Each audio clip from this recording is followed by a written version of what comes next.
She had come seeking answers about her son, but she didn't expect the ground beneath her life to shift.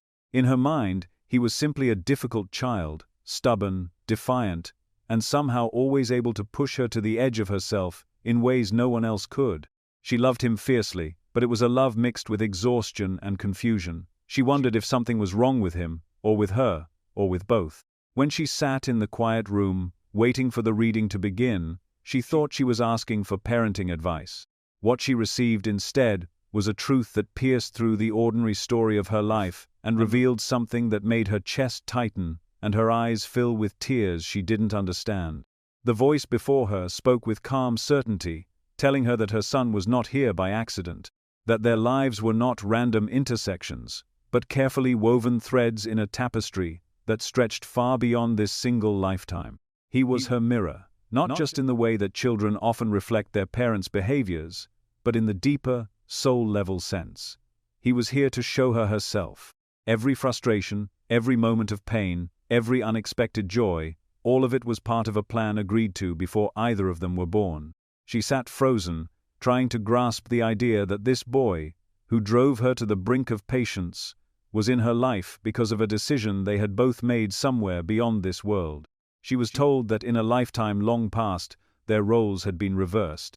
He had been the one who had carried her burdens, who had faced the weight of her mistakes, and who had paid a price for choices she never fully understood until now. This life, their meeting here, was a balancing. He had returned to hold up the mirror so she could see clearly the parts of herself she had long avoided.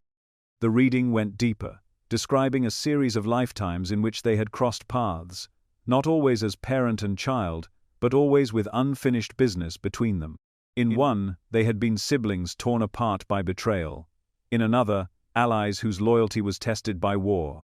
In yet another, strangers whose brief meeting had planted the seed of a karmic thread that would grow across centuries. And now, here they were, bound together in the most intimate and relentless relationship of all, mother and son. It was then she realized why nothing she had tried in parenting him had worked the way she expected. He was not here to be shaped into her idea of a good child. He was here to challenge her into becoming the person she was meant to be. His resistance was not defiance for its own sake, it was a soul's resistance to letting her remain in the patterns she had carried for lifetimes. She remembered all the times he had called out her hypocrisy with the bluntness only a child could muster, or refused to go along with something she knew in her heart was wrong, but had done anyway to avoid conflict. She thought about how he seemed to sense her emotions before she spoke them, and how his moods often mirrored hers, amplifying her own unrest until she could no longer ignore it. The more she listened, the more the pieces began to fit. This wasn't just a child struggling to find his place. This was a soul she had known before, a soul that had stepped into this life beside her for a purpose neither of them could afford to abandon. Every moment of tension was a spark meant to light the fire of change in her. Every time he pushed her beyond her limits, he was showing her where those limits were, and daring her to move past them. But there was a deeper truth still, one that made her voice catch when it was spoken. She was told that in choosing to take on this role, her son had accepted a difficult path. Souls that agree to become karmic mirrors often endure a weight others can't see. They carry the echoes of the past alongside the pressures of the present. They live with a heightened awareness, even as children, of the emotional landscape of the parent they are connected to. And for this, they are to be honored, not resented. Her mind reeled as she tried to reconcile the everyday frustrations, the tantrums, the arguments, the slammed doors, with this vision of a soul warrior walking beside her. The reading was not excusing bad behavior, nor was it telling her to abandon discipline or guidance. It was asking her to look deeper, to see the spiritual exchange happening beneath the surface of their lives. It was asking her to approach her son not just as a mother, but as a fellow traveler in the work of untangling ancient knots. When the reading ended, she sat in silence for a long time. The world outside felt the same, but she knew she was not. She thought of the many times she had wished for an easier child, and for the first time, she felt a wave of gratitude that he was exactly who he was. She realized that her love for him could no longer be conditional on his compliance or her comfort. It had to be the kind of love that honored the courage it took for both of them to be here together, living out a contract written long before this life began. As she left, she looked at the world differently. The people she passed on the street were no longer strangers, but potential echoes of old connections. The thought that her own son was part of a story that spanned lifetimes made her wonder how many others in her life were, too. But most of all, she felt a shift in her heart, not a softening exactly, but an opening. She knew the road ahead would still be hard. There would still be arguments, misunderstandings, and moments when the mirror he held up to her would be almost too bright to face. But now, she understood the purpose of it all. And in that understanding, she found the strength to keep walking the path they had chosen together, one step and one lifetime at a time. Long before your first breath, before the weight of a body pressed against your spirit, before the air filled your lungs and the light of this world met your eyes, you were somewhere else. Not a place in the sense of earth and sky, but a realm of pure being, a place without clocks, without boundaries, without forgetting. In that space, you remembered everything. You knew the lives you had lived before, the mistakes that had shaped you, the victories that had expanded you, the promises you had made to yourself and to others. You knew who you had loved, who you had hurt, and who had hurt you. It was there, in that infinite stillness, that the next chapter of your journey began to take shape, not by accident, not by fate alone, but by choice. In this space, souls gather, not in physical bodies, but as brilliant currents of energy, each with its own unique frequency. You are one of them, luminous and vast, yet aware that there are still lessons to learn and debts to repay. Around you are other souls, some familiar, some you have met countless times across lifetimes, some you may not have crossed paths with for eons. There is no pretense here. Each soul is seen for exactly what it is, beyond masks or roles, and in that deep seeing, bonds are rekindled. You recognize the souls with whom your journey is most intertwined, those who carry threads that still need to be woven or untangled with yours.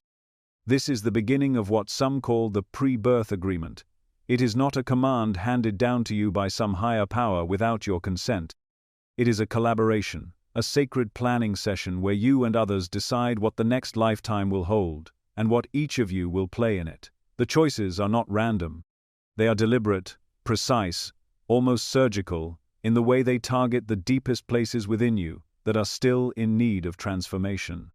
You may choose a soul to be your child, knowing that their very presence will challenge you in ways you cannot yet imagine. They may choose you to be their parent, knowing that your strengths and your flaws will shape their path in exactly the way their growth requires. Here, before the veil of forgetting descends, everything is understood with clarity.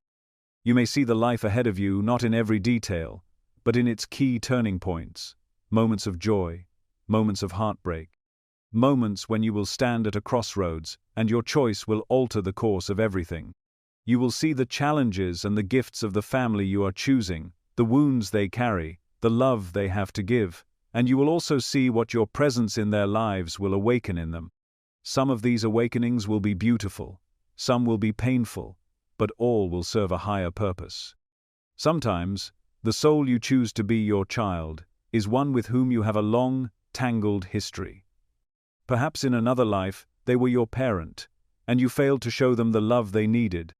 Perhaps they were your sibling, and you betrayed their trust. Or perhaps they were your closest companion, and you made a vow to meet again and help one another heal. These bonds stretch far beyond the narrow frame of a single lifetime. They are like rivers that flow through many landscapes, sometimes calm, sometimes raging, but always carrying the same water. The pre-birth agreement is where you decide how that river will run in the life to come. It is not always an easy decision. You may be shown that the soul you are about to invite as your child will arrive with challenges, a fiery temperament that will test your patience, an illness that will draw forth your strength, or a destiny that will take them far from you. You see the potential for both deep love and deep pain. But in the realm beyond fear, you understand that this is the point. Growth does not come from comfort alone. Some of the most profound transformations arise from the very relationships that stretch you to your limits. The agreements are not made in isolation. Guides, elders, and beings of great wisdom are present in this space, offering perspective and insight. They do not make your choices for you, but they help you see the threads you might miss. They remind you of the vows you made in lifetimes past, the strengths you have already developed, and the weaknesses you still need to overcome. They help you choose the conditions that will give you the exact experiences your soul craves, even if your human self, later, will resist them with every fiber of its being. Sometimes, these agreements are made not just between two souls, but within an entire soul group. You may plan to be born into a family where several members are linked to you by old karmic bonds, each relationship offering a different facet of your growth. The soul you choose to call your child may also be entering into agreements with your siblings, your parents, even your future partner. The web is intricate, and its patterns often extend far beyond what the human mind can comprehend. But in this pre-birth space, you see how every thread is connected. You see how the smallest choice can ripple across generations. Once the agreements are made, there is a sense of readiness. You understand that you will forget this meeting once you enter the body. The forgetting is not a flaw, it is a necessary part of the process. If you remembered every detail of the plan, the lessons would lose their depth. Growth comes from living the questions, not from already knowing the answers. Yet, even in the forgetting, something remains. A faint echo, a pull in your heart when you first look into your child's eyes, a strange familiarity when you hold them, as if you've been here before. These are the traces of the agreement you made together in that place beyond time. When you finally enter this life, you carry the seeds of that agreement within you, even if you are unaware of them. Your child carries them too. The challenges you face together are not punishments. They are the unfolding of a promise you both made long ago, a promise to help one another grow, to balance what was once unbalanced, to love more deeply than you ever have before. And though you may forget the details of that promise, your souls never forget. Every laugh, every tear, every moment of connection or conflict is part of the sacred choreography you agreed upon before the first breath was taken. And so, when you look at your son or daughter and wonder why they are the way they are, why they can reach parts of you no one else can, why they can ignite your greatest joys and your deepest frustrations, know this: it is not by chance. It is the living embodiment of a choice you made in the place between worlds, when you saw one another clearly, loved one another fiercely, and said yes to walking this road together. It often surprises people when they realize that the smallest among us can be the ones carrying the greatest light. You expect to teach your child how to walk, talk, and navigate the world, but sometimes, from the very beginning, there's a reversal you can't quite explain. It might be the way they look at you with a steady, knowing gaze that feels far older than their years, as though they see not just your face, but the depths of your soul. It might be the strange moments when their words strike a chord so deep you're left wondering how they could possibly understand what they've just said. These are the signs that the dynamic between you is different, that your child has not come to be shaped by you alone, but to awaken something sleeping inside of you. When a child carries this kind of wisdom, it's not the result of anything you've taught them in this lifetime. It's the echo of lifetimes past, experiences etched into the fabric of their being. Sometimes they arrive with a quiet strength, offering comfort when you least expect it, as if they've weathered storms far greater than your own.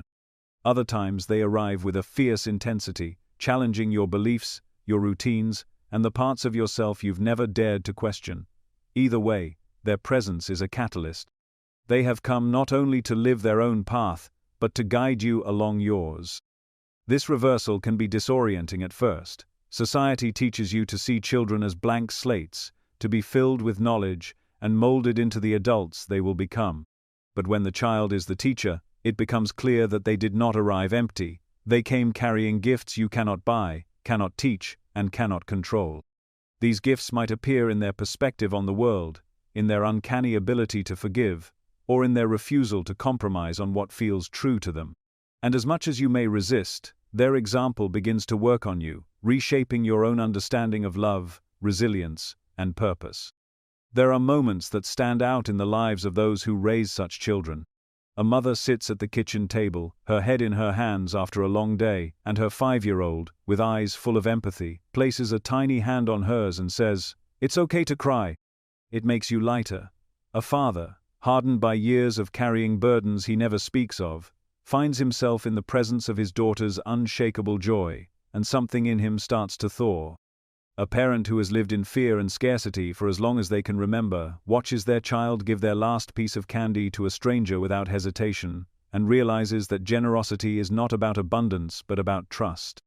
These are not just sweet stories, they are moments of teaching. The child is not trying to educate you in the way a teacher in a classroom might. Instead, their very being becomes the lesson.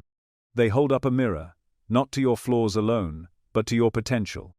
They remind you of the parts of yourself you've forgotten, the dreams you abandoned, and the love you once gave freely before the world told you to guard it.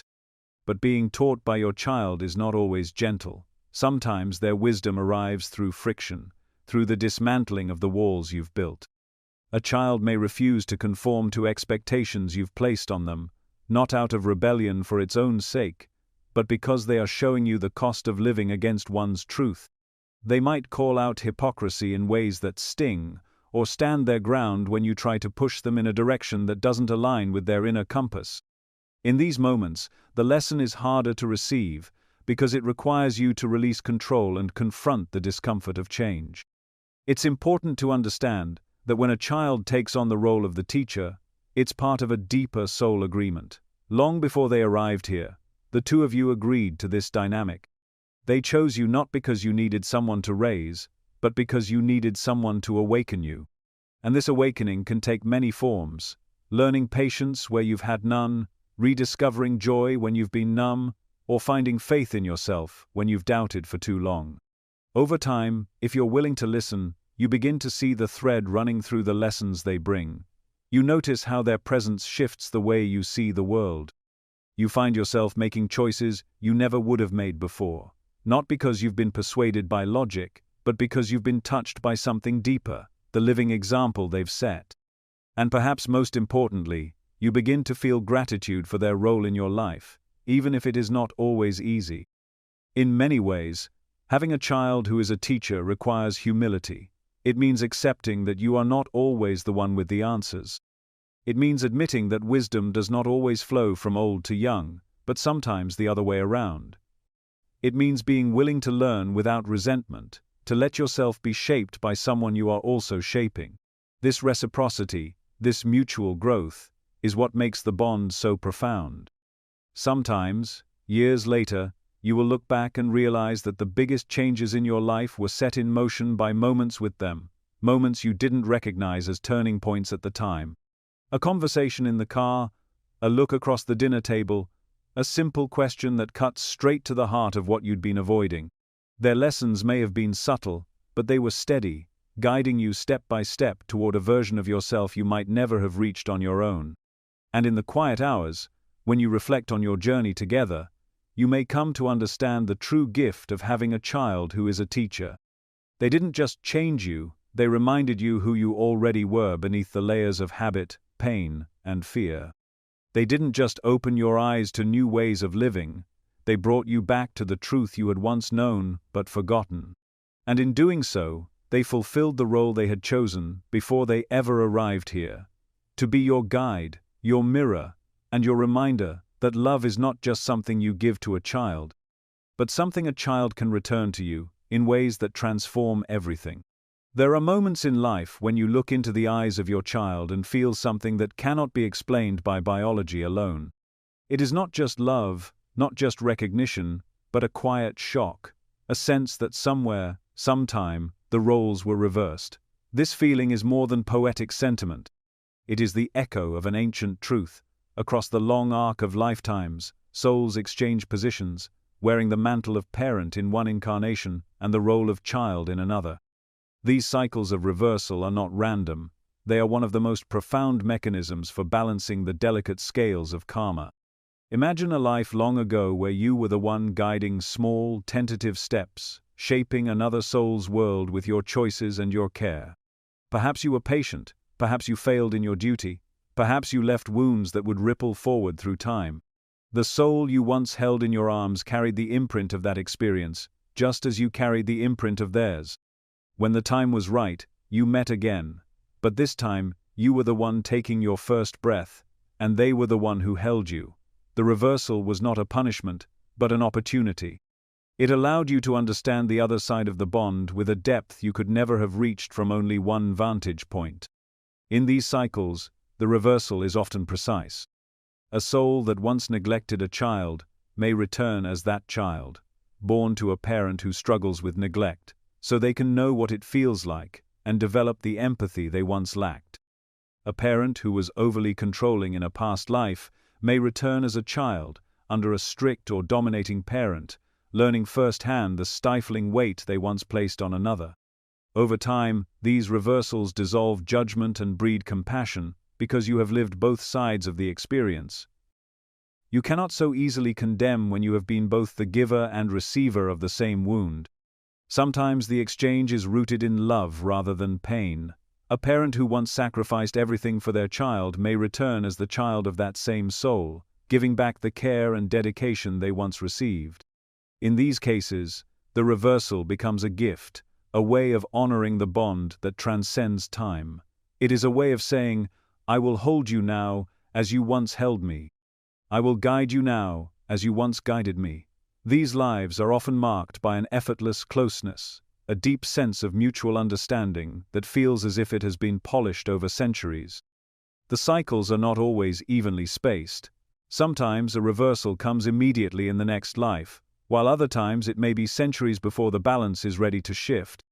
The timing depends on the soul's readiness, on the weaving of other karmic threads, and on the lessons that must be learned in between. You might have many lifetimes in different roles, sibling, friend, stranger, before returning to the parent-child dynamic. Each of those lives adds a new dimension to the bond, preparing it for the next great inversion. The moment of reversal can feel uncanny. A child may carry authority in their eyes from a young age, speaking with a gravity that feels older than their years. You might catch yourself taking guidance from them, even as you are meant to be the guide. This is not an accident. In the soul's memory, they have held that position before, and some part of them slips naturally into it. Likewise, you may feel an inexplicable deference toward your child in certain matters, as though you are remembering a time when you answered to them. These subtle dynamics often play out unconsciously, but they are the fingerprints of the cycles at work. These reversals are not about keeping score in the human sense. They are not fueled by vengeance or pettiness. They are driven by the soul's deeper desire for wholeness. To truly understand love, responsibility, forgiveness, and sacrifice, you must walk around the entire circle of experience. You must know what it is to shape a life, and to have your life shaped by another. The cycles of reversal make this possible. They are a kind of sacred reciprocity, each turn of the wheel allowing a deeper balance to emerge. The beauty of this pattern is that it softens the heart. When you remember, even faintly, even without the details, that you and your child have walked in each other's shoes before, your perspective changes. Frustrations take on a different texture. You realize that every challenge between you is part of a larger story, one you have both agreed to play out. This knowledge can dissolve resentment, replacing it with a quiet respect for the journey you are sharing. But the cycles are also demanding. They require humility. When the roles reverse, you may find yourself facing the very same situations you once judged or misunderstood. If you were quick to criticize a parent for their failings in one life, you may come to see, in another, the pressures and constraints they faced. You may realize that what seemed so simple from the outside was anything but, and in that realization, your compassion deepens, not just for them but for yourself. There is also a hidden gift in these exchanges. By living both roles, you learn how to release the illusion of ownership that can accompany the parent-child bond. You begin to see that no soul belongs to another, no matter the title or role in a given life. You understand that you are equals, in essence, walking each other home across lifetimes. The temporary positions you take, parent, child, are simply the costumes you wear for this chapter of the play. Underneath, you are the same actors, trading scripts, so that each of you can experience the full range of what it means to love, to guide, to be guided, to stumble, and to rise again. When you hold this truth, the bond between you becomes something sacred. you stop asking why things are so hard, why misunderstandings arise, why certain patterns keep repeating. Instead, you begin to ask, what are we balancing? What are we healing together? What is it my soul is learning from yours, and yours from mine? In these questions, the irritation of the moment gives way to reverence for the larger pattern. And so, the cycles continue. You will play the parent again. You will play the child again. Each time, you will carry with you the faint memory of the other side. And with each turn, the lessons grow richer, the debts lighter, the love deeper, until, one day, the balance is complete. The roles fall away, and you meet each other soul to soul, no longer bound by the need to trade places, only free to walk forward together, side by side. There comes a moment for every parent when they see something in their child that stops them in their tracks. It might be in the way their child reacts when frustrated, the tone of their voice when they're impatient, or the way they retreat into themselves when they feel hurt. In that instant, it's like looking into a mirror you didn't realize you were standing in front of. You see yourself, not as you imagine yourself to be, but as you truly are, raw, unfiltered, and often carrying wounds you thought were hidden. This is the mirror effect, the phenomenon where your child reflects back the very traits, habits, and unresolved pain you have carried for years, sometimes for lifetimes. At first, this reflection can be unsettling, even jarring. You might find yourself wondering how your child learned these patterns so early. You may think it's something they picked up from a teacher, a friend, or the world around them.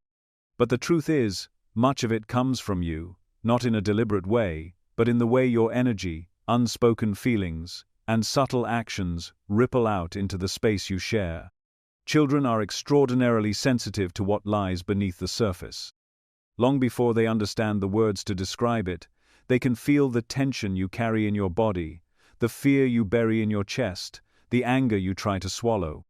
They don't just notice these things, they absorb them, mirror them, and often express them in ways that are far more visible than your own. Sometimes the mirror effect shows up in ways that feel almost uncanny. A parent who has always struggled with self-worth may find their child constantly doubting themselves, hesitating to take risks or seek recognition.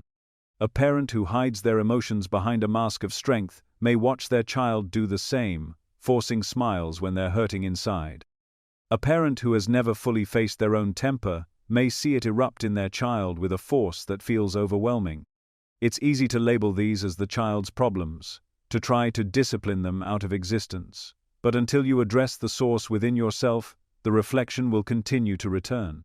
This mirror effect is not meant as punishment, though it can feel that way when the reflection is harsh. It is, instead, an opportunity. Your child is showing you parts of yourself that need your attention, the aspects you have avoided, denied, or simply learned to live with. In a way, they are giving you a gift, a living, breathing reminder that healing is not just about your own well-being, but about the energy you pass on to those who come after you. When you see your child struggling with something that echoes your own past or present struggles, you are being invited to heal not just for yourself, but for them.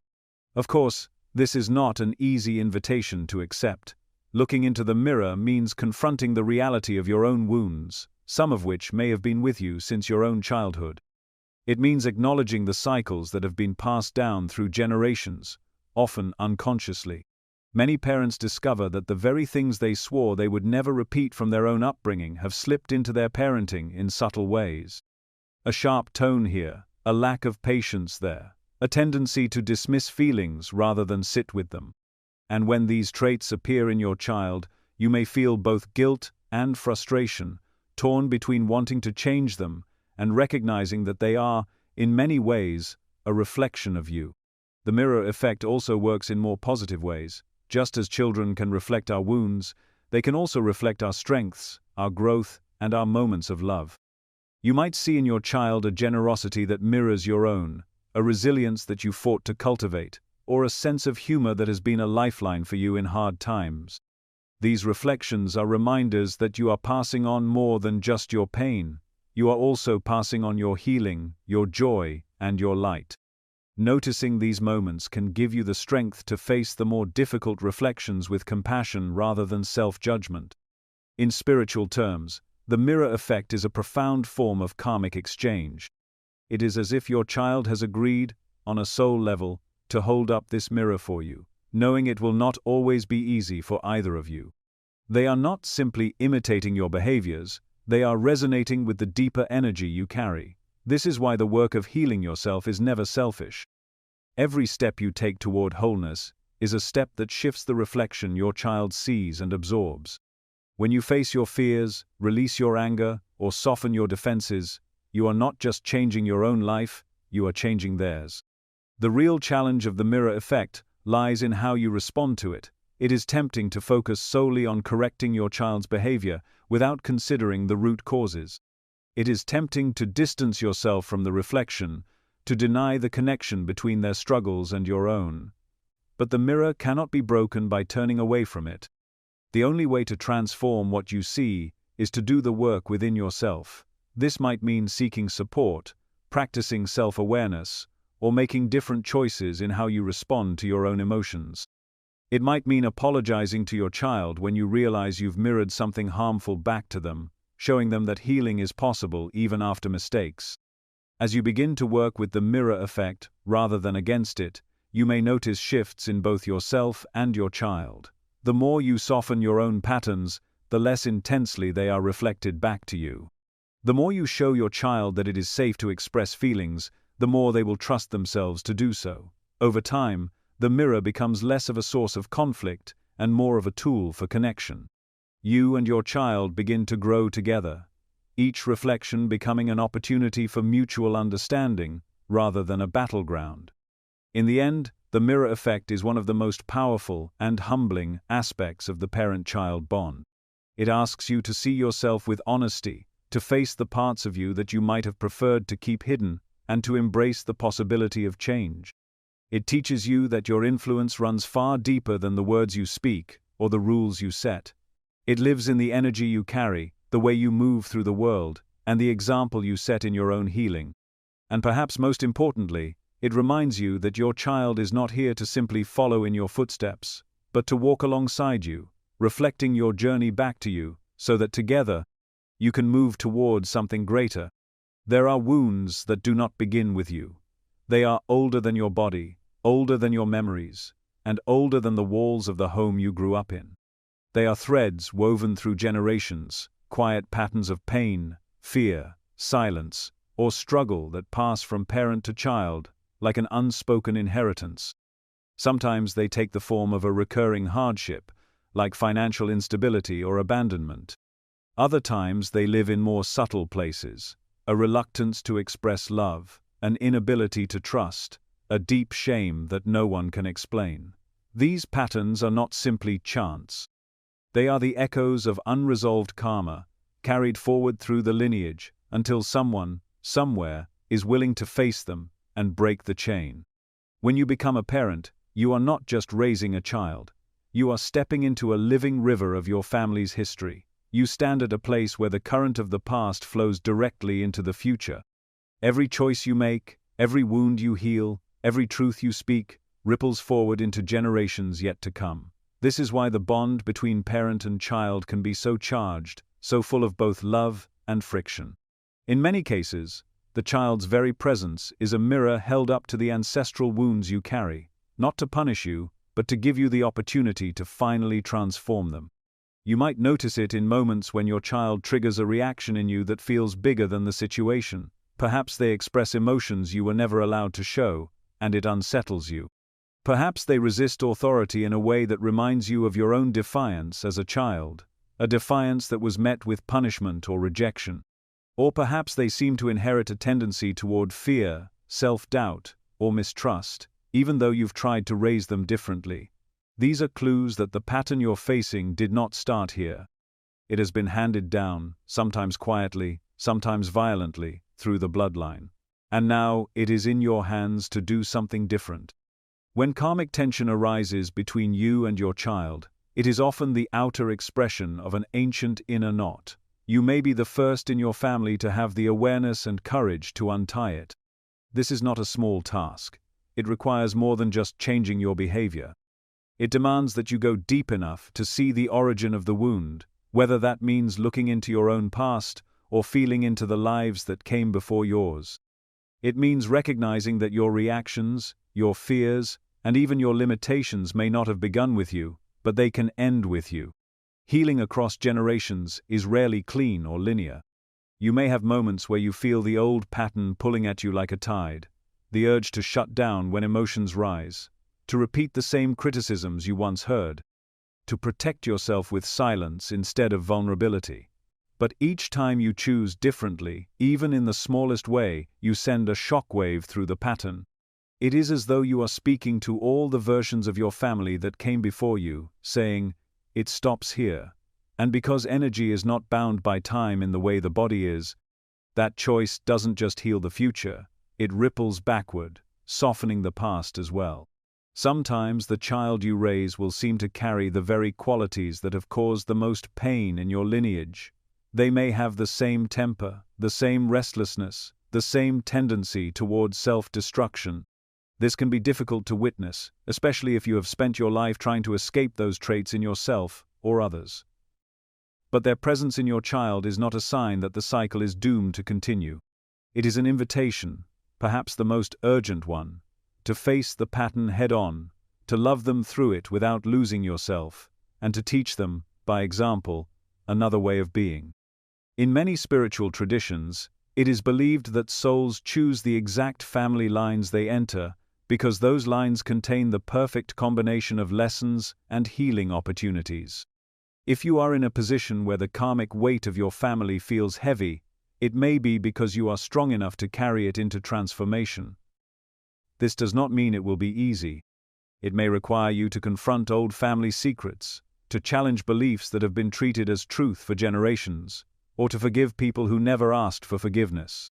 It may require you to walk away from ways of living and relating that feel comfortable only because they are familiar. The work you do with your child is the living laboratory where this healing takes place. When you choose to listen instead of dismiss, to stay present instead of retreat, to express love where there was once distance, you are doing more than just improving your relationship. You are reprogramming the energy of your family line. You are altering the blueprint that future generations will inherit. Your grandchildren, even if you never meet them, will feel the difference. They will grow up in a field of energy where certain wounds no longer exist because you dismantled them piece by piece. This healing can also free your child from carrying the burdens of the past. When you meet them with awareness instead of reaction, you give them space to grow without being weighed down by unfinished business that isn't truly theirs.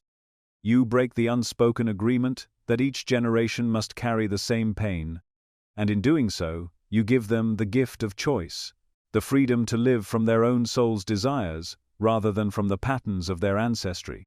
There is a kind of beauty in realizing that the difficulties between you and your child are not signs of failure, but signs of importance. They mean you have been entrusted with a piece of work that matters not just for your life, but for many lives. The universe does not place this kind of work in the hands of someone unready. You were chosen for it by your own soul, and perhaps even by the souls of those who came before you, who could not finish what you now can. When the work feels overwhelming, it helps to remember that healing across generations does not happen all at once. It happens in the moment you apologize sincerely, even if no one ever apologized to you. It happens when you tell your child you are proud of them, even if you were never told the same. It happens when you choose to listen to their truth without judgment, even when it makes you uncomfortable. These moments may seem small, but they are the stitches that close the wound. And one day, you may look at your child and see it, the shift. You may hear them speak to their own children with a gentleness you fought to find in yourself. You may see them choose openness instead of silence, connection instead of withdrawal. In that moment, you will know that the work you did together has not only changed your lives, but rewritten the story of your family.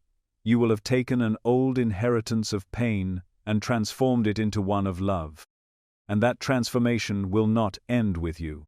It will move forward, unbound, into the lives of those who come after, carrying the quiet truth that healing is always possible, and that one soul's courage can change the fate of many. Some children arrive like soft breezes, gentle in nature and easy to guide, while others arrive like storms, unpredictable, loud, and unwilling to bend to the rules that govern most. Parents of these storm children often find themselves at their wits' end, searching for answers in books, in parenting classes, or in late-night conversations with friends who can't quite understand what it's like. Yet what few realize in those moments of exhaustion is that these difficult children may not be problems to solve, but catalysts placed in their lives for a reason that reaches far beyond the surface of behavior. A difficult child forces you to confront everything about yourself you might otherwise avoid. They resist control, question authority, and expose every crack in the structure of your patience. You might try to impose the methods that worked for other children, rewards, punishments, firm boundaries, only to watch them crumble in the face of a child who refuses to be shaped by them. In the frustration of those moments, it is easy to see them as defiant, willful, even oppositional for no reason, but in truth, their resistance often carries purpose. It is the friction that creates the spark needed to light the fires of transformation. Take the story of a father whose teenage daughter seemed to push against every limit he set. If he said no to something, she would find a way to challenge him, not with open rebellion at first, but with relentless questioning. Why this rule? Why that restriction? Why should I do it your way? For years he met her challenges with anger, seeing her as disrespectful. But one day, in the middle of yet another argument, he realized the discomfort he felt was not about her disobedience, it was about the way her questions exposed the hollowness of some of his rules. Many of them were rooted not in wisdom or necessity, but in habits he had inherited without ever examining them. In forcing him to explain himself, she was pushing him to think more deeply, to let go of what no longer served, and to lead from clarity rather than authority alone. Or consider the mother whose young son seemed to have boundless energy and an equally boundless aversion to doing anything he was told. He would argue over bedtime, meals, schoolwork, even the order in which he got dressed.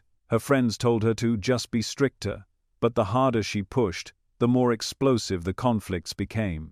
It wasn't until she noticed how her own need for control bled into every part of her life, not just with her son, but with her work, her relationships, even the way she planned her days, that she saw the mirror he was holding up.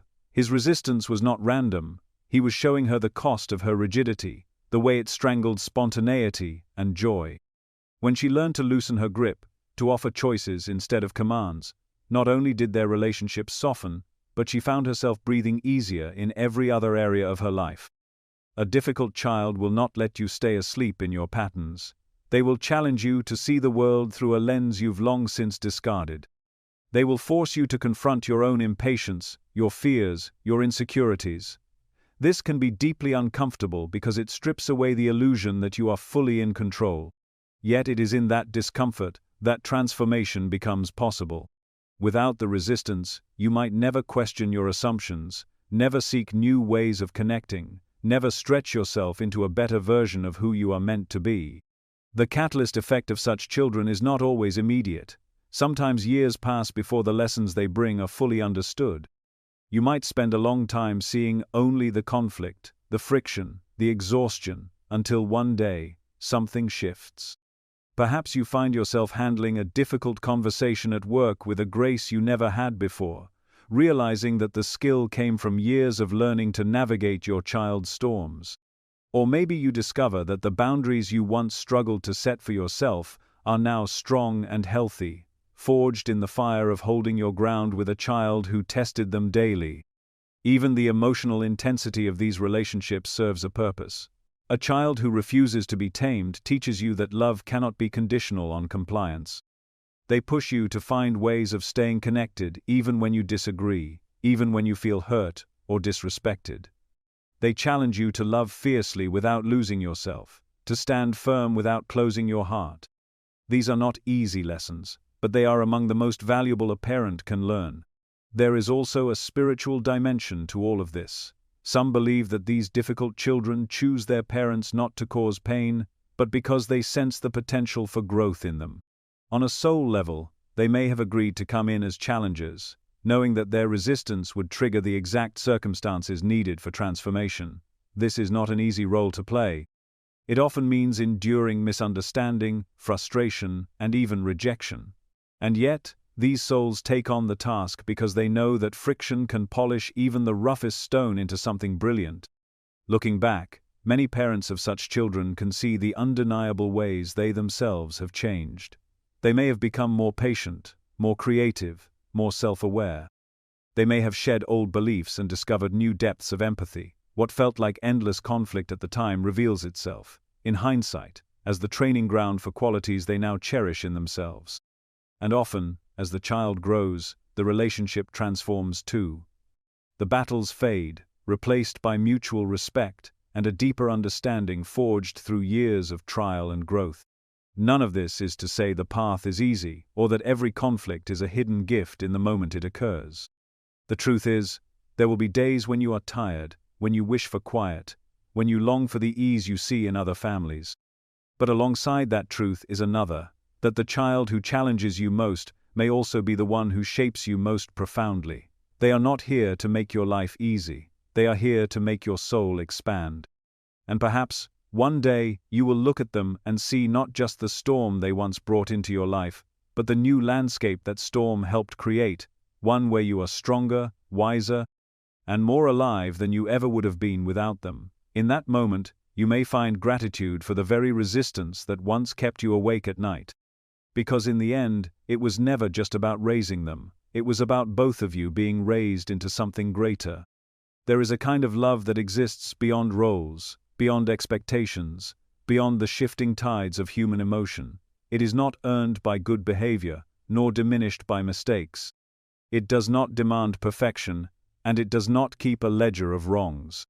This love is not blind, but it sees through the eyes of the soul, recognizing the truth of another being, even when their actions are clouded by pain or fear.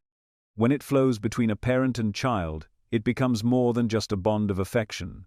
It becomes a force capable of alchemy, turning the heavy lead of karmic burden into the gold of spiritual freedom. Karma is often thought of as a weight, the cumulative result of actions, choices, and intentions that stretch across lifetimes. It can feel dense, immovable, and inescapable. Some of it is personal, tied to the specific soul's journey, while some is shared, arising from the complex web of relationships we enter into over and over again. The parent-child bond is one of the most charged threads in that web. When love between them is wounded, it can generate layers of misunderstanding and hurt that echo through multiple incarnations. But when unconditional love is allowed to flourish, it has the power to dissolve those layers with a speed and depth that nothing else can match. This kind of transformation begins in the moments where love is chosen over reaction. Imagine a parent who has been deeply hurt by their child's choices, a betrayal perhaps, or a rejection. The pain may feel personal, sharp enough to close the heart. But in choosing to keep loving, not with blind indulgence, but with a steady recognition of the soul beneath the behavior, the parent creates a space where old patterns cannot survive. The child may still carry echoes of past life conflicts, but in the presence of unwavering love, those echoes lose their grip. The energy of the relationship shifts from debt and defense to trust and renewal.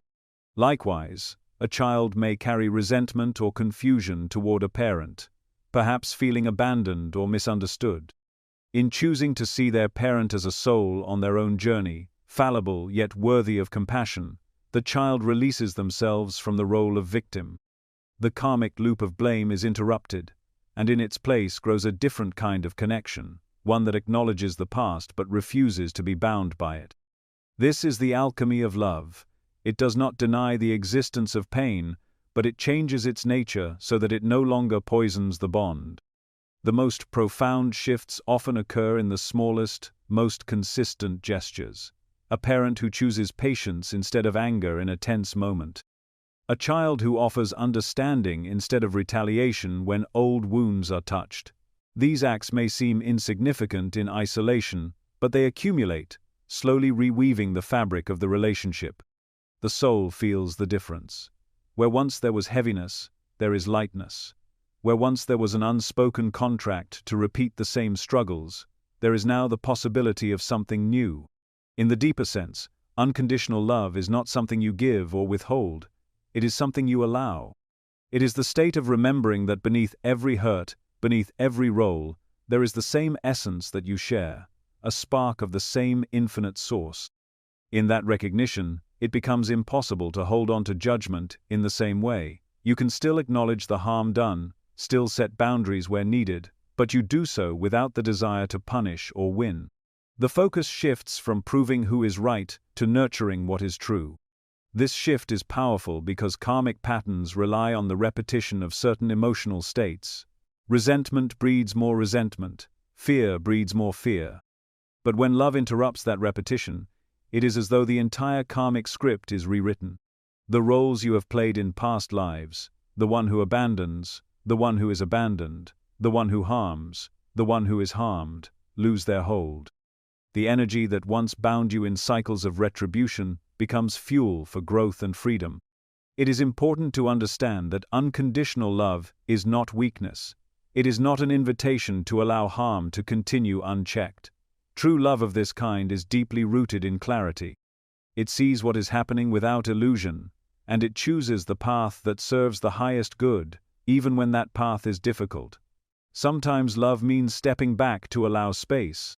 Sometimes it means confronting hard truths, but in every case, it is grounded in the unwavering commitment to the soul's growth, not just the comfort of the moment. When this love is present between parent and child, it creates a ripple effect that extends far beyond them. Old karmic patterns within the family line begin to dissolve, even for those who are not directly involved in the healing. A parent who learns to love without conditions teaches their child to do the same, and that child carries the lesson into every relationship they touch. Over time, the transformation spreads like a quiet blessing, shifting the emotional and spiritual inheritance of generations. This is the great secret of karmic alchemy, that it does not require both parties to be fully aware of what is happening. A single heart, fully committed to love without expectation, can tip the balance of an entire karmic equation. Even if the other person resists or remains closed, the energy has already changed. The chain has already weakened. Sooner or later, the shift will be felt, even if it takes another lifetime for it to fully bloom. There is a reason why so many spiritual teachings return, again and again, to love as the highest force. It is not sentimentality, it is physics of the soul. Love changes the vibration of the energy we exchange. It alters the patterns that would otherwise keep repeating, lifetime after lifetime. In the parent-child relationship, where the threads of karma are often the most tightly wound, love becomes the key that can unlock the entire knot. When you hold your child, whether they are small in your arms or grown before your eyes, you have the opportunity to be more than a role. You can be the one who ends a cycle, the one who transforms inherited pain into something that will never need to be carried again. You can choose to see them not just as your child, but as the soul who has walked beside you across ages, through joy and hardship, through unity and division, now standing before you in this moment, so that together you can turn lead into gold. And when the time comes, perhaps in this life or another, they may hold you in return, carrying forward the love you once gave them without conditions. In that exchange, you will know that the weight you once carried is gone, not because it disappeared on its own, but because you chose, again and again, to meet it with the one force strong enough to change it completely. That is the miracle of unconditional love. That is karmic alchemy in its purest form. There comes a point in some parenting journeys when the lesson is not in teaching more, guiding harder, or holding on tighter, but in releasing the grip you've kept for so long. It's not an easy realization. You spend years believing that your role is to shape, protect, and correct, carrying the weight of responsibility for every decision and every outcome in your child's life. And then life begins to whisper, sometimes gently, sometimes like a thunderclap, that the next step isn't about doing more for them, but about stepping back and trusting them to walk their own path. This is not the kind of letting go that happens all at once. It starts subtly, with moments you barely notice at first, a decision they make without asking your advice, a choice you wouldn't have made for them, but that you watch unfold anyway. It might be in the way they start keeping certain thoughts to themselves, testing their independence in ways that make you feel both proud and uneasy.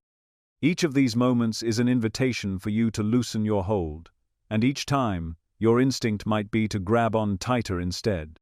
But karmic parenting often has layers beneath the surface, and in some journeys, the true work is not in controlling the outcome, but in trusting the process. Sometimes you are not here to lead your child exactly where you think they should go, but to witness them finding their way, even when that way looks uncertain or dangerous to you. This requires a kind of surrender that is as humbling as it is freeing. It means recognizing that you are not the architect of their soul's growth, you are the companion for part of the journey, and companions do not always walk in front. Letting go does not mean you stop loving them or caring about what happens. It means you stop believing that love requires control. It means you accept that they came into this life with their own lessons to learn, some of which they cannot learn if you keep catching them before they fall. There are moments when you will see them heading toward pain, and every fiber of your being will want to step in and prevent it. But sometimes, that pain is part of their path. Sometimes it is the very experience they came here to have. One mother told of her son who, as a young adult, became entangled in choices she knew would lead to heartbreak. She had warned him, argued with him, even tried to arrange circumstances to steer him away from the path he was on. But no matter what she did, he kept walking it. Finally, exhausted and feeling defeated, she stopped trying to redirect him. She didn't stop caring, but she released the illusion that she could live his life for him. In the months that followed, he went through exactly what she feared, and yet, when he came out the other side, she saw something in him that hadn't been there before: strength, clarity, a depth of self-awareness that had been forged in the very fire she'd tried to shield him from. The bittersweet truth is that in karmic relationships, letting go can be the most loving thing you can do. It honors the autonomy of the other soul, recognizing that their journey is as sacred as yours. It acknowledges that while you may share lifetimes of connection, each soul is ultimately responsible for its own evolution. In some cases, holding on too tightly can actually delay that growth, keeping both of you stuck in cycles you came here to break. This kind of surrender asks something of you. It asks you to face your own fears, fears about what might happen if you're not in control, fears about your worth as a parent if your child struggles, fears about what it means if their choices don't reflect your values. It asks you to release the deep-seated belief that love must always be proven by action, that the more you do, the more it counts. In truth, there is a quiet form of love that is expressed in trust, in believing in their ability to navigate their own storms, even when you can't guide the ship. And there is another layer, one that can be even harder to accept. Sometimes letting go means not just trusting the path they've chosen, but allowing the relationship itself to change. There are karmic parenting connections where physical distance becomes part of the growth. You may find that they need to pull away to discover who they are apart from you, and your work is to bless that separation rather than fight it. This can be one of the most painful lessons of all, watching someone you have loved and nurtured step beyond your reach. But even here, there is purpose. The soul bond you share is not broken by distance. In fact, it may deepen as you both grow in ways you couldn't while entwined in the same patterns. Letting go is not the end of the relationship. It is a transformation of it. It shifts the dynamic from one of control and instruction to one of mutual respect and recognition.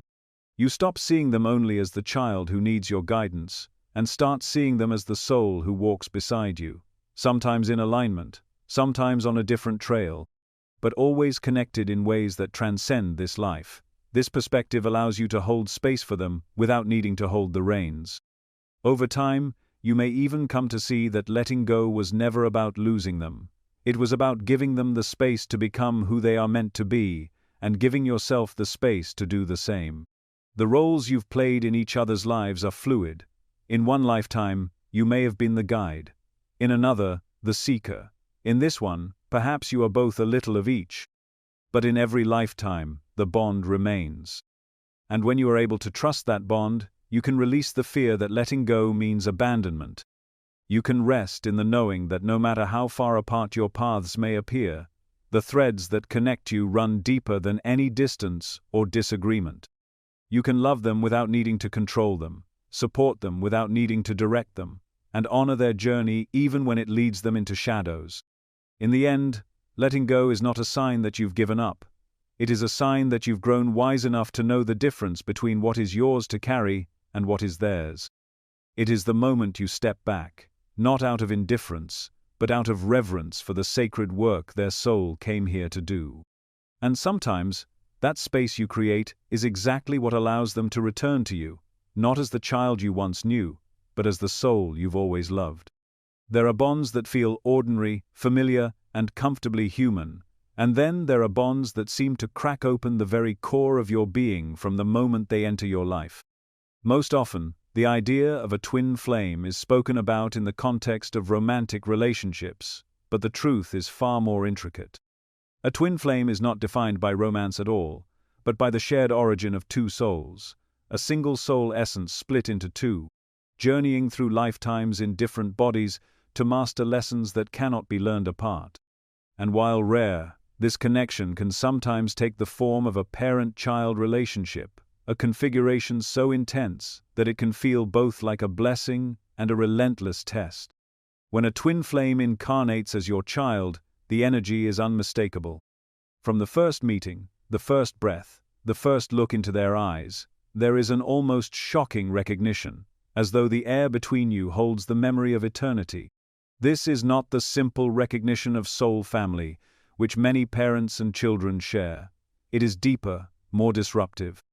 It is the feeling of coming face to face with another version of yourself, a version that is both separate and yet inseparable from who you are.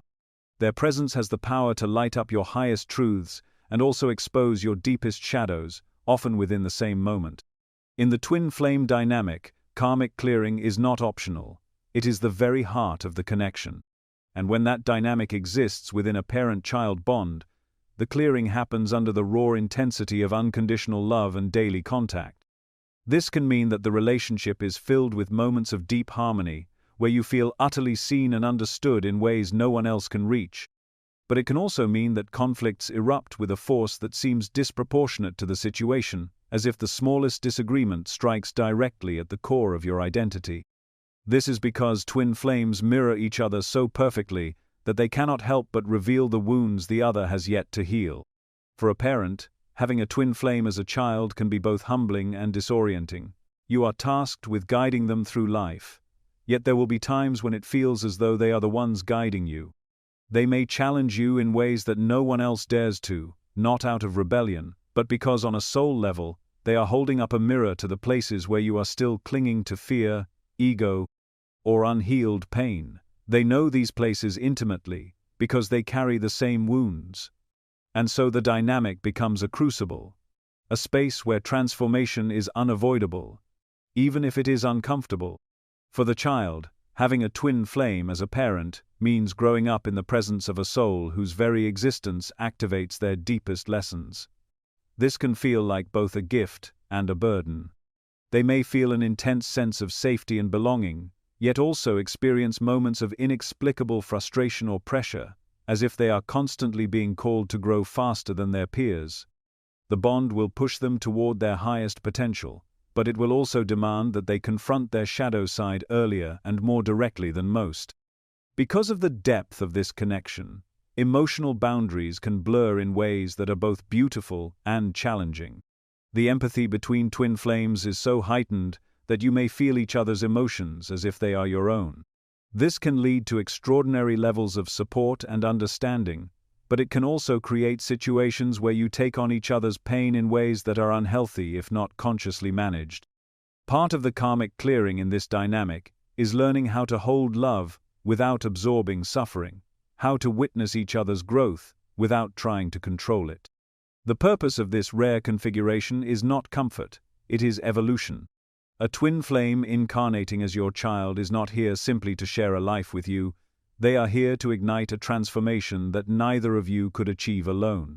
The karmic weight you carry together may span multiple lifetimes, and its release can be both exhilarating and excruciating. It might involve breaking free from old family patterns, healing wounds from past incarnations, or dismantling beliefs that have kept you from living in alignment with your true self. Whatever the specifics, the connection will not allow you to remain stagnant. It will call you, over and over, to rise. And yet, for all its intensity, This bond is rooted in a profound love that defies explanation. Even in moments of conflict, there is a knowing underneath it all that you are on the same side, that every challenge is in service of something greater. This is why separation, whether physical or emotional, between twin flames, feels so unnatural. It is not just the loss of a relationship, it is the disconnection from a part of your own essence. In the parent-child form, this can be especially complex, as the roles you play in this life sometimes clash with the equality that exists at the soul level. Navigating this requires a delicate balance between honoring the human roles and honoring the eternal connection that transcends them. When approached consciously, the twin flame parent-child relationship can be a source of extraordinary healing, not just for the two of you, but for the entire karmic web you are part of. The clearing that happens within such a bond sends ripples outward, dissolving patterns that may have persisted in your family line for generations. This is because twin flame work is never just personal, it is archetypal. The transformation it brings touches everything connected to you, both in this life and beyond. But the work is not easy. It requires you to be brutally honest with yourself, to own your flaws without shame, and to allow the other person to do the same. It asks you to hold space for their growth without needing it to look the way you think it should. It demands that you keep your heart open even when it would be easier to close it. And perhaps most challenging of all, it requires patience, the understanding that not every karmic knot will untangle in this lifetime, and that the connection's purpose may unfold over many incarnations. In the quiet moments, when the intensity softens and you are simply together, perhaps laughing over something small, or sharing a silence that feels like home, you will glimpse the truth of why you chose this. You will remember that the two of you were never truly separate, that this lifetime is just another chapter in a story that has no end, and in those moments, the challenges will make sense. The pain will feel worth it. You will see that the bond you share is not a burden, but a gift so rare that it could only be entrusted to souls strong enough to bear its fire. To have your twin flame as your child is to walk through a fire that purifies rather than destroys. It is to be broken open and remade, over and over, in the presence of the one soul who knows you as deeply as you know yourself. It is to discover that the most intense challenges can also be the greatest blessings, that in the end, the alchemy of love and truth between you has the power to clear lifetimes of karma and leave you both freer than you have ever been. And it is to carry the unshakable knowing that no matter how many lifetimes pass, no matter what forms you take, you will find each other again, not because you need to, but because the universe itself bends to bring you back together. There are threads of connection that run through lifetimes, binding souls together in ways that cannot always be seen with the human eye. These threads carry both love and burden, joy and unresolved pain. When two souls meet again in this life, the weight of what came before can hang in the space between them, shaping the bond in ways that feel both familiar and unexplainable. Sometimes, this weight is what people call karma, the echoes of past actions that now seek balance. And within the sacred bond between parent and child, these echoes can be louder than anywhere else. One of the most profound purposes of such a connection is the opportunity to balance old debts through acts of service, compassion, and sacrifice that heal wounds carried from long ago. Some debts are easy to sense, even if you can't trace their origin. You might feel it the moment you hold your child for the first time, a pull in your heart that goes beyond parental instinct, something ancient that whispers, "I owe you." This is not the debt of guilt, but the quiet recognition that at some point in the endless dance of lifetimes, you caused harm, neglected them, or withheld something essential. Now, you have been given the chance to make it right. This repayment may take the form of patience in moments when frustration could easily take over, of offering comfort instead of criticism, or of creating the safety you once failed to provide. One mother described how her daughter's anxiety seemed to consume her from an early age. It would have been easy to feel overwhelmed by the constant needs, the sleepless nights, the endless reassurance her child required. But instead of growing resentful, she felt an odd sense of devotion, as if caring for her daughter in this way was more than just a maternal duty. In meditation, she began to see flashes of another time, another life, where she had been the one to abandon this same soul in a moment of fear. The images were not clear, but the feeling was undeniable. In this life, she was being given the opportunity to stay, to nurture, to heal what she had once broken. Every time she chose to soothe her child's fears instead of pushing them away, she was not only helping her daughter in the present, but also balancing a wound that had been open for centuries. Sometimes the balancing comes through sacrifice, through giving up something you value for the sake of the other soul's growth.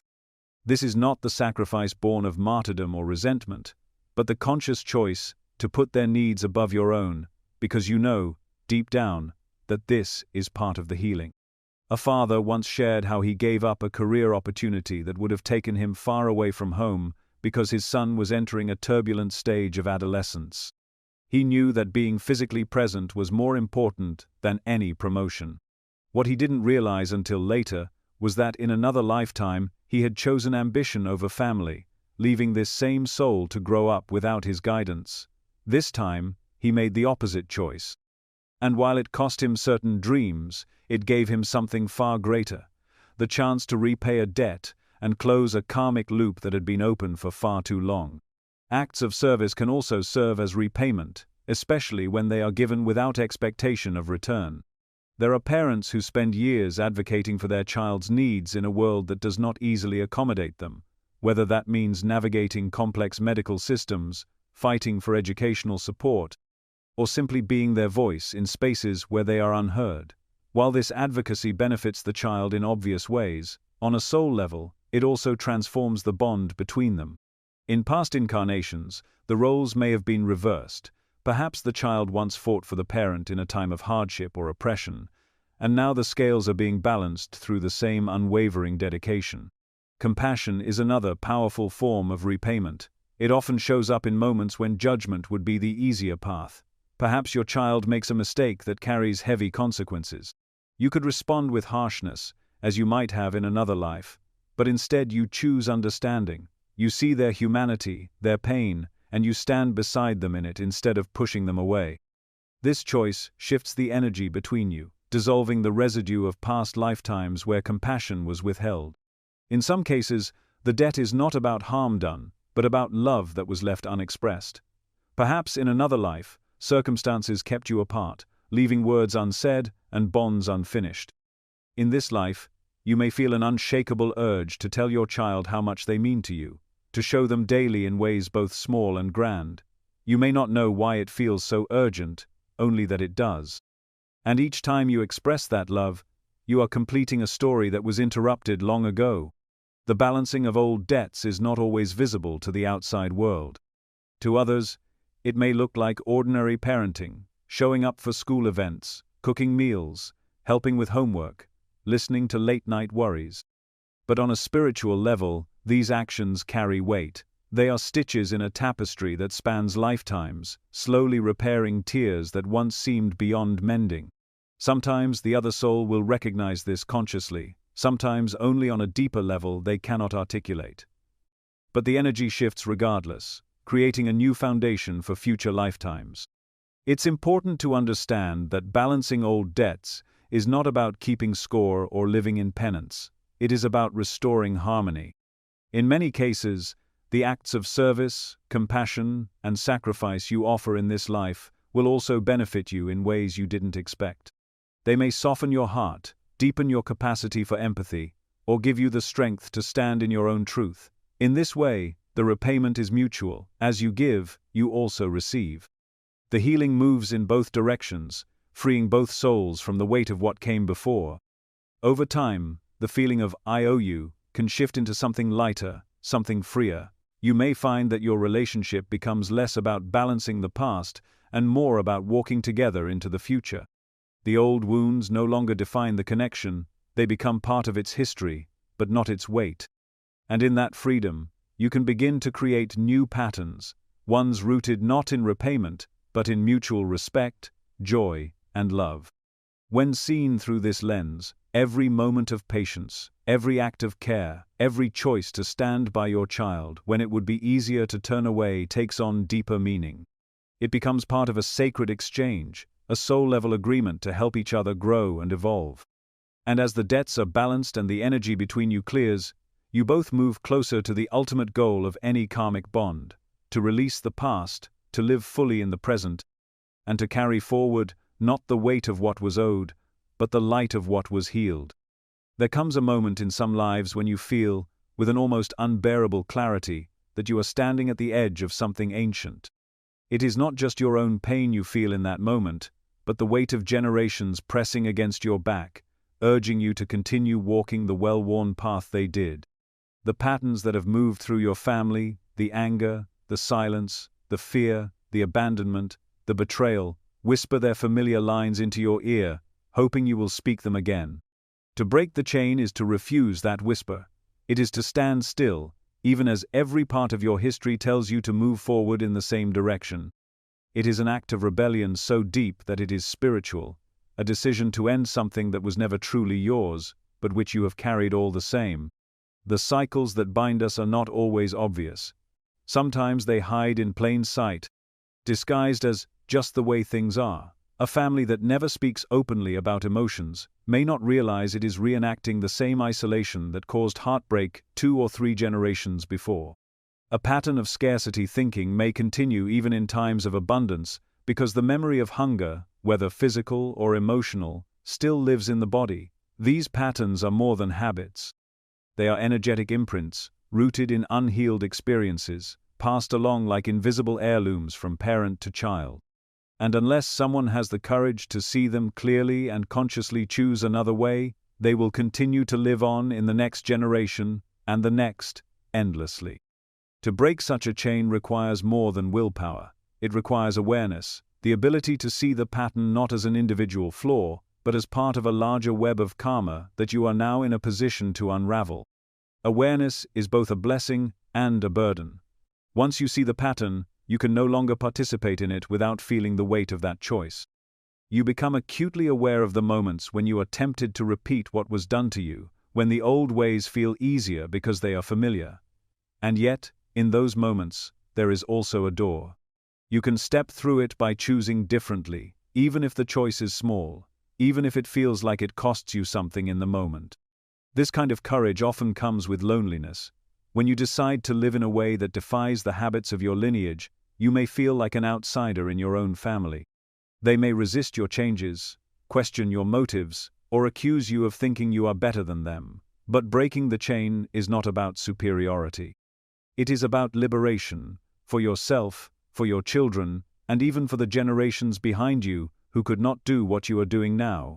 The work is not done against your family, but for them, even if they cannot see it that way. The most difficult moments often come when you are triggered into the very behaviors you are trying to transform.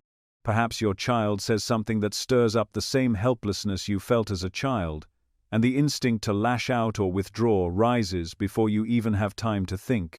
In those moments, breaking the chain means pausing. It means breathing through the storm inside you long enough to choose a different response. Sometimes you will succeed, sometimes you will not. But each time you do, you weaken the hold of the old pattern, and the space for something new grows a little wider. There is a misconception that breaking the chain means everything suddenly becomes peaceful. In truth, it can create temporary chaos, because the energy of change disrupts what is familiar. You may feel as though you are constantly swimming upstream, especially in the beginning. But over time, as your new way of being becomes steady, the waters calm. And when they do, you will see that what you have created is not just a personal victory, but a new foundation upon which those who come after you can stand. This courage is not born from perfection, it is born from love, love for the people who will inherit the world you are shaping, love for the self you are becoming, and even love for the ones who hurt you, because on some level you understand they were also repeating a pattern they did not know how to end. Love does not erase the harm, but it gives you the strength to stop it from being passed on. It lets you face the pain without needing to make someone else carry it for you. And make no mistake, this is warrior's work. It is not the loud, glamorous kind of battle, but the quiet kind that happens in the everyday choices no one else sees. It is in choosing to listen when you want to shut down. It is in apologizing when you could justify your behavior instead. It is in holding space for another's feelings, even when they make you uncomfortable. These are the acts that rewrite the energy of an entire lineage. They may seem small, but in the language of the soul, they are seismic. One of the most powerful truths about breaking the chain is that the healing you create does not stay in the future. Energy moves in all directions, unconstrained by time.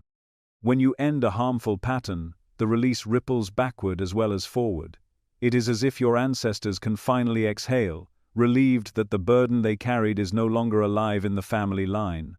You may feel this in dreams, in sudden waves of peace, or in the quiet, knowing that something heavy has been lifted not just from you, but from all who came before.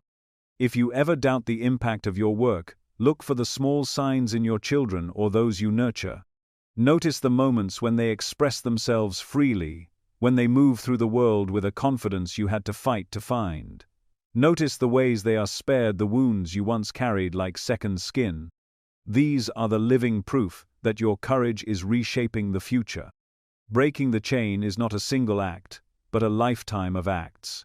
It is a choice you will make again and again, sometimes in moments of great strength, sometimes in moments of deep exhaustion. There will be times when it feels thankless, and times when it feels impossible. But there will also be moments, quiet, luminous moments, when you feel the freedom in your own chest and realize you are no longer bound by the same weight you once were. And in those moments, you will know that the work is worth it. The chain is not broken by accident. It is broken by those who are willing to bear the discomfort of change, to hold a vision of something better even when the old ways call them back. It is broken by those who choose to love more than they fear, to act with more awareness than impulse, to trust that every choice for healing is a choice for freedom. And if you are reading these words and feel them resonate in the marrow of your being, it may be because you are one of them. You are the link that will not pass the pattern forward. You are the one who stops here, so that all who follow can walk unbound. Parenting with karmic awareness begins with the recognition that your relationship with your child did not start the day they were born, nor will it end the day you leave this life. It is an unfolding story, one chapter of many, written over lifetimes. When you begin to see your bond as the continuation of a soul-level agreement, every interaction gains new depth. Discipline, love, boundaries, forgiveness, all of it becomes more than a parenting strategy. It becomes spiritual work. You are no longer simply raising a child. You are tending to a soul you have likely walked beside before, and may meet again in a different form. This perspective changes everything. The first shift that occurs is in how you interpret challenges. Instead of viewing difficult moments as failures or signs that something is wrong, you begin to see them as opportunities that were agreed upon long before you arrived here. If your child pushes back against authority, it might not be rebellion for rebellion's sake, but part of an agreed dynamic designed to teach you patience, flexibility, or humility.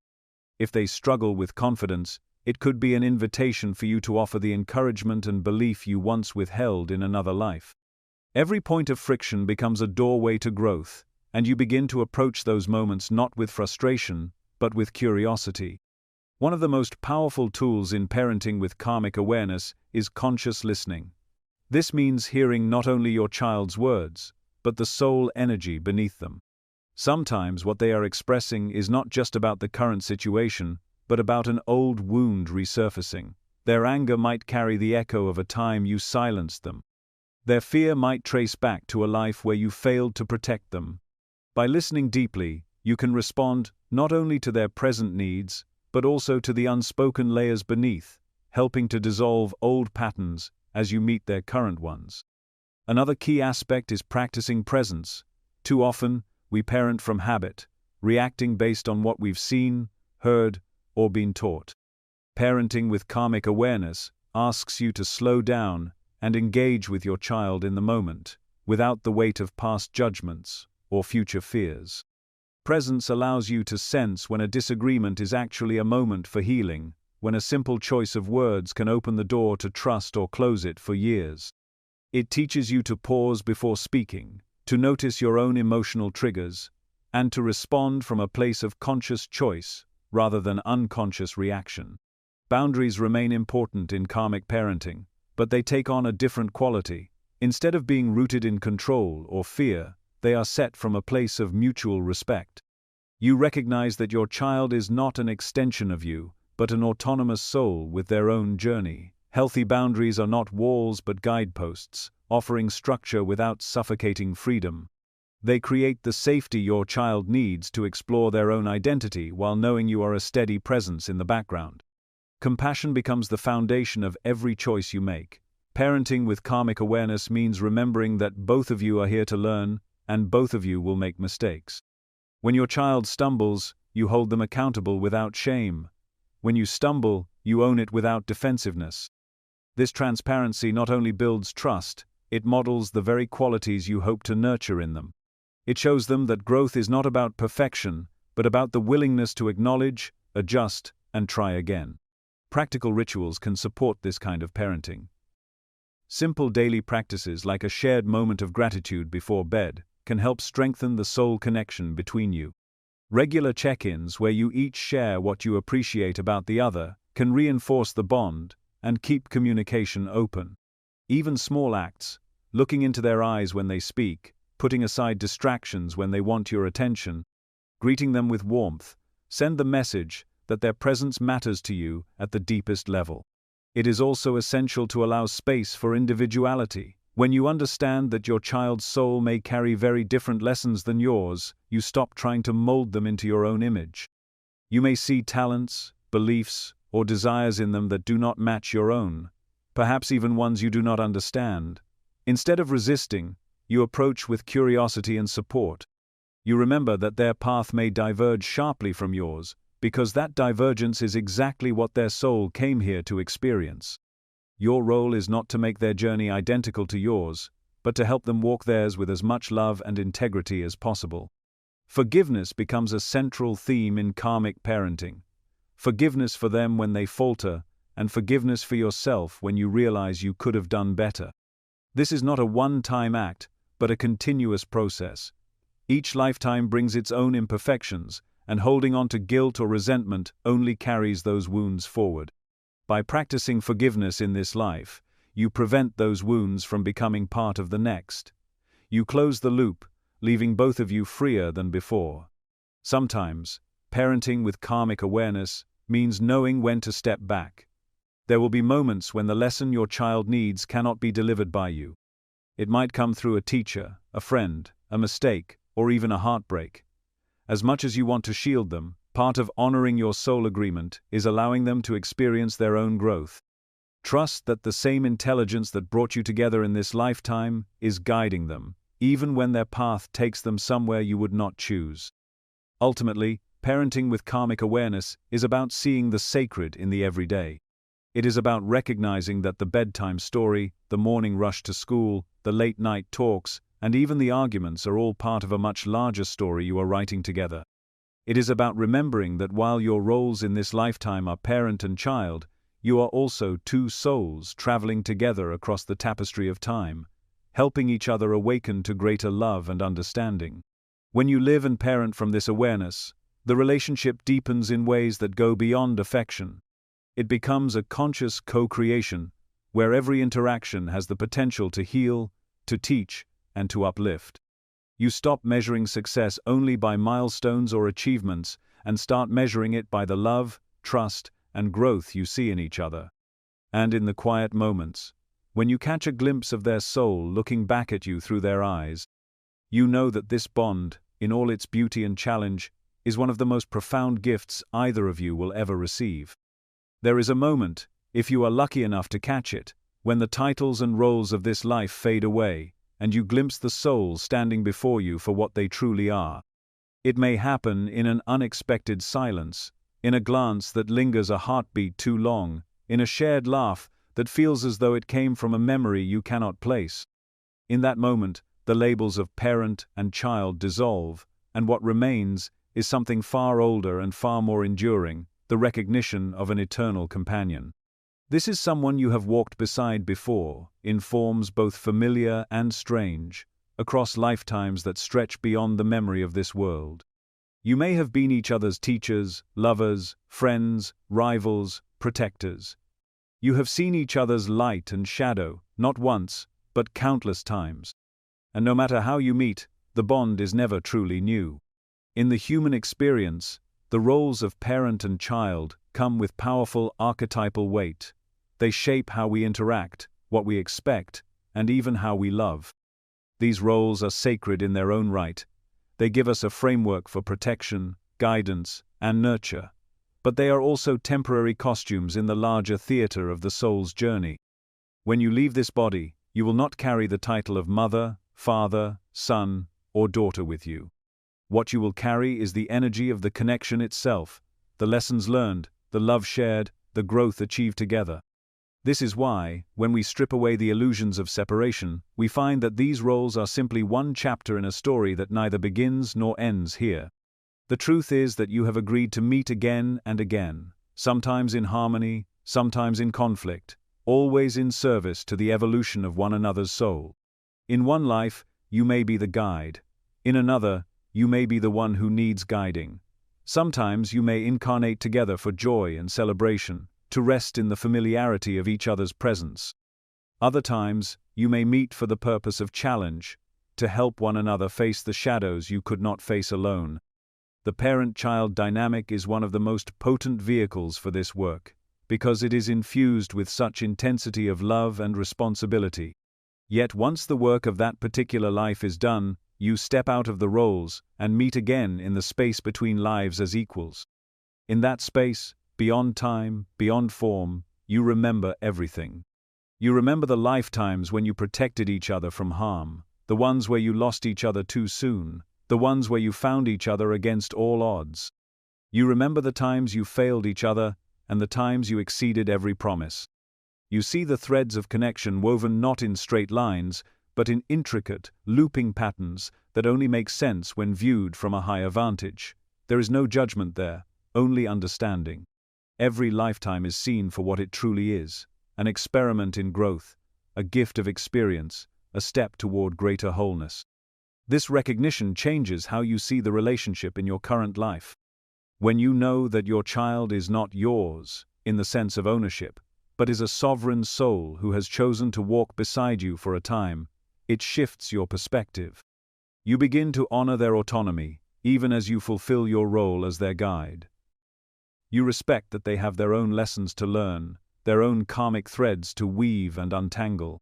You stop clinging to the illusion that you can control their journey, and instead focus on walking your own path with integrity, trusting that the example you set will speak louder than any demand you could make. Likewise, when you are the child in this lifetime, knowing that your parent is more than the sum of their choices or mistakes can bring a deep compassion. You understand that they are not here merely to give you what you think you need, but to play a role in the unfolding of your soul's growth. They may be imperfect, they may have hurt you, they may have failed to meet your expectations, but they have also been brave enough to take on the role that would challenge you in exactly the ways you needed. And when you meet again in another life, the roles may be reversed, and you may find yourself in the position of offering them the same grace. The beauty of seeing the soul beyond the role is that it allows you to hold both the human and the eternal truths at once. You can love your child fiercely while also knowing they are not defined by being your child. You can honor your parent while also knowing they are not infallible and not limited to the identity of parent. You can navigate the daily realities of the relationship while keeping in your heart the unshakable knowing that the two of you are so much more than this single lifetime's story. And when the time comes to part in this life, whether through distance, change, or death, that knowing becomes your anchor. You may grieve the loss of their physical presence, but you will not lose the connection itself. You will feel them in your quiet moments, in dreams, in sudden waves of familiarity that seem to rise from nowhere. You will know, with a certainty that defies explanation, that this is not the end. The thread between you is unbroken. Somewhere, in some future or past, you will meet again, not by accident, but because you have always chosen to. To live with this awareness is to live with a kind of reverence. You begin to see that every interaction is part of a larger tapestry. Every argument, every reconciliation, every word of encouragement, every silent act of love, is a thread that will weave its way through lifetimes. You are not just shaping the relationship in this moment, you are shaping the energy that will carry forward into every future meeting, And so you choose more carefully, you speak with more intention, you forgive more easily, not because you excuse the harm, but because you refuse to carry it forward. This is the gift of remembering the soul beyond the role. It frees you from the narrowness of identity and opens you to the vastness of your shared journey. It allows you to hold the temporary nature of this life in one hand and the eternal nature of your bond in the other, without contradiction. It shows you that love is not bound by circumstance, and that even when the roles you play change, the connection remains.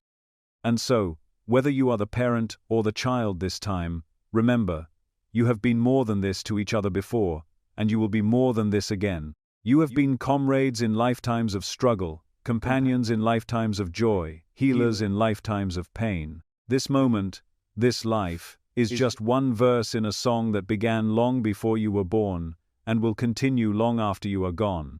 In the end, you are not bound by the name of your role, but by the choice you make, again and again, to walk together through the endless unfolding of the soul's journey.